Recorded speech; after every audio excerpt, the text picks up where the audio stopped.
Hello friends, എല്ലാവർക്കും സുഖമാണോ? സുഖമാണെന്ന് വിചാരിക്കുന്നേ.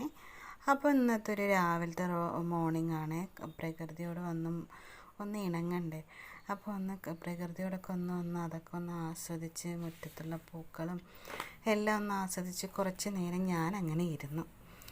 അപ്പോഴാണ് ആലോചിച്ച് എന്താണെന്ന് ബ്രേക്ക്ഫാസ്റ്റ് ഉണ്ടാക്കുക എന്നുള്ളത്. നമ്മളെപ്പോഴും അങ്ങനെയാണല്ലോ, കാലത്ത് എണീച്ച് കഴിഞ്ഞ് എന്തായിരിക്കും രാവിലെ ഉണ്ടാക്കുക, എന്തായിരിക്കും ഉച്ചയ്ക്ക് ഉണ്ടാക്കുക എന്നും ആലോചനയാണ്. അപ്പോൾ ഉമ്മ പറഞ്ഞു, എന്നും ദോശയും ഇഡലിയൊക്കെയല്ലേ, നമുക്കൊന്ന് മാറ്റി പിടിക്കാമെന്ന് പറഞ്ഞ് കോറ വരകാന്ന് വെച്ച്. അപ്പോൾ ശരി, കോറയെങ്കിൽ കോറാന്ന് വിചാരിച്ച്. കോറയും കൊണ്ട് പുട്ടുണ്ടാക്കും, എല്ലാം ഉണ്ടാക്കുമല്ലോ. അപ്പോൾ കോറയും കൊണ്ട് കോറൊന്ന് വരകാന്ന് വിചാരിച്ചു. അതാകുമ്പോൾ സിമ്പിൾ മെത്തേഡല്ലേ.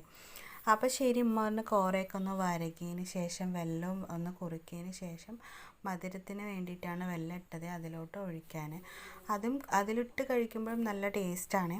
അങ്ങനെ അതെല്ലാം വരകിയതിന് ശേഷം ഉമ്മ അതെനിക്ക് ടേസ്റ്റ് ചെയ്യാൻ തന്നെ. ഞാനും അത് ടേസ്റ്റ് ചെയ്ത് നോക്കി. എനിക്കും നന്നായിട്ട് ഇഷ്ടപ്പെട്ടു കേട്ടോ. നല്ല ടേസ്റ്റ് ഉണ്ടായിരുന്നു വെല്ലത്തിലിട്ടിട്ട് അത് കഴിക്കാൻ. അപ്പം ഞാൻ ശരി അതൊക്കെല്ലാം കഴിച്ചതിന് ശേഷം കുറച്ച് മുരിങ്ങ കിട്ടിയിട്ടുണ്ടായിരുന്നു. അപ്പം അത് വെച്ചൊരു തോരൻ ഉണ്ടാക്കാമെന്ന് വിചാരിച്ചു. അപ്പം ഞാൻ മുരിങ്ങൻ്റെ ഇലയെല്ലാം എടുത്ത് കഴുകി വൃത്തിയാക്കിയതിന് ശേഷം ഞാൻ അതിലോട്ട് മുട്ട പൊട്ടിച്ച് അങ്ങനെ ഒഴിച്ച് നന്നായിട്ട് വറുക്കും. ചിലവർക്ക് തേങ്ങ ഇടുന്നത് ഇഷ്ടമാണ്, ചിലവർക്ക് മുട്ട ഇടുന്നത് ഇഷ്ടമാണ്. അപ്പോൾ വെളുത്തുള്ളിയും പച്ചമുളകും എല്ലാം ഇട്ടിട്ട് ഞാൻ നന്നായി വഴറ്റിയതിന് ശേഷമാണ് ചട്ടിയിലിട്ടിട്ടൊരു നന്നായിട്ട് നല്ല ഗോൾഡൻ കളറായോണം വഴറ്റിയതിന് ശേഷം അതിൽ മുരിങ്ങൻ്റെ ഇല ഇട്ട് വേവിച്ച് മുട്ട പൊട്ടിച്ചിട്ട് നമ്മൾ ചെയ്യുക. അപ്പോൾ ഗൈസ്, ഇന്നത്തെ വീഡിയോ ഇത്രയേ ഉള്ളൂ. അടുത്ത വീഡിയോ കാണുന്നവരെ ഗൈസ് എൻ്റെ വീഡിയോ ലൈക്ക് ചെയ്യുക, ഷെയർ ചെയ്യുക, കമൻറ്റ് ചെയ്യുക. അപ്പോൾ എന്തായാലും അടുത്ത വീഡിയോയിൽ കാണുന്നവരെ ടാറ്റാ, ബൈ ബൈ.